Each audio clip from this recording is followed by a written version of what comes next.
किसी साहब ने एक बड़ा अहम सवाल पूछा है, अगर वालिदैन के साथ कोई नाबालिग बच्चा हज करने के लिए जाता है तो क्या उस बच्चे का हज अब अदा हो गया?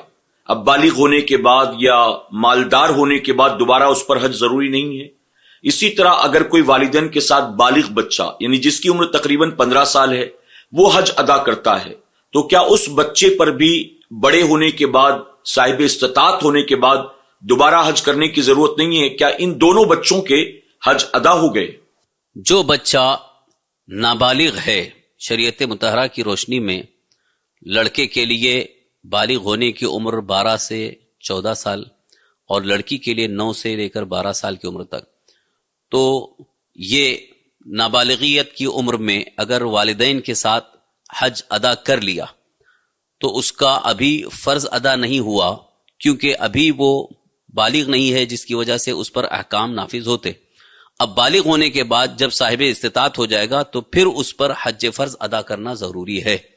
वो नाबालिगियत की उम्र में वालिदैन के साथ या किसी के साथ उसने जो हज किया अदा किया है वो फर्ज अदा नहीं हुआ, वो उसके हक में नफिल है, लेकिन फर्ज अदा करना साहिब इस्तिताअत होने के बाद उस पर लाजिम है। दूसरा जो सवाल इसके साथ मुत्तसिल है वो ये है कि अगर उम्र बुलूगियत की थी, यानी बालिग हो चुका था लेकिन रकम उसके पास नहीं थी, माँ बाप उसको साथ में लेके गए या किसी ने उसको अपने साथ रखा और वो हज अदा कर लिया, तो ऐसी सूरत में बालिग हो चुका है और साथ में जा रहा है और साथ में ले जाने वाले चाहे माँ बाप हो या कोई भी हो उसे मुकम्मल तौर पर हज के मनासिक अदा करने के लिए साथ में रखे हैं, तो ऐसी सूरत में उसका हज फर्ज अदा हो जाएगा।